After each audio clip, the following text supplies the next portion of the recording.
So last week, I left my little apartment in Chamonix, packed up, and took the train to Valley, France, where I had a team camp for NNormal, which is the trail running brand that I represent. At this camp, our daily schedule was basically go out, train in the most incredible places ever. How is this real? I'm not convinced it's real. And then we would go back and get delicious food delivered and cooked for us by the chefs for the team. And then we would take the teleferique or hike to more beautiful locations and work on creating content for NNormal.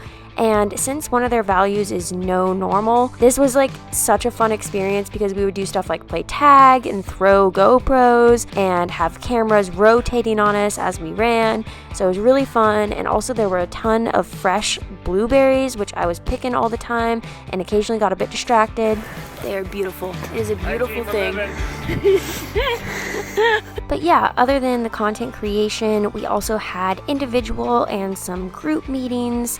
And that was pretty much our daily schedule, but on certain days we did other stuff, and one of the most interesting things that we did was physiological testing to help us improve our performance. We started out with basal testing, and the first test was our response to hypoxia, which is a lack of oxygen in the baseline state. So we tested muscle and blood oxygen saturation, blood pressure, heart rate, lactate, so many variables while we were exposed to a high altitude environment. It kind of felt like the way you feel after you finish like a run, you know? But like I wasn't doing anything, except I was watching my oxygen levels drop and I was like, oh, wow. And after that, we did a baseline test for response to hyperthermia, which is a high temperature. So I sat in a sauna and they monitored how quickly my internal temperature rose. The time is in function of your temperature, central temperature. Here, tell her how much it is in Fahrenheit. 176 Donde empezamos, ¿de Fahrenheit. Every 2 minutes I was in the sauna, they took my temperature and then wrote down all of the variables as they changed. And after I was finished, they also took a sweat sample and measured that. And then a couple days later, we did an all-out exertion test, which I'll talk about more in a second. Brief interruption to talk about the sponsor of today's video and also the newest addition to my supplement routine, Create Creatine Monohydrate Gummies. Now, I have been considering taking creatine for a while, and I'm so glad that I have these gummies now because they are delicious and so easy to remember to take. Nice and citrusy. Creatine is one of the most well-researched supplements on the market, and its ability to improve power and explosiveness is very well documented, which is why basically every bodybuilder and powerlifter takes it. But creatine can actually be really beneficial for endurance athletes as well. Creatine can help endurance athletes in race and workout situations where there might be a surge in pace or an increase in intensity, such as a steep uphill or maybe a change in pace during a race on the track. It can also increase heat tolerance, so if you want something other than just sitting in the sauna for a long time, this can help with that. And also just enhances recovery, which is super important to me because I want to be able to train hard day after day after day, and I can't do that unless my recovery is on point. Thanks so much to Create for sponsoring this video. Head to trycreate.co/Allie and use code Allie to get 20% off your first order. And now back to the maximal exertion test. What are you up to? What's going on here? Swinging my leg. Bigger context. Okay, so I'm about to do like a maximal exertion test up this here mountain. And yeah, I'm just getting warmed up. I did some drills and strides and jogged, and now I'm doing leg swings. I don't know if this is how people warm up for trail running, but this is how I warm up for track, so I'm just hoping it translates and it's the same thing. I might look really dumb. How are they measuring all of this? What do you have on? Yeah, hardly anything really.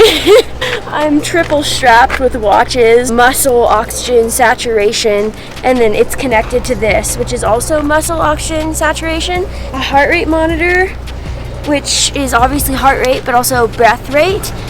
And I think it's something else too. I'm hoping this will just help me better formulate my training and structure it in a way that maximizes my progression. I have a lot of trust in Jesus, so I'm super excited to talk to him after the tests and analyze the results. Jesus is the mastermind. He's up there ready to take measurements. I'm really hoping to not get lost. Maria thinks I'm gonna get lost.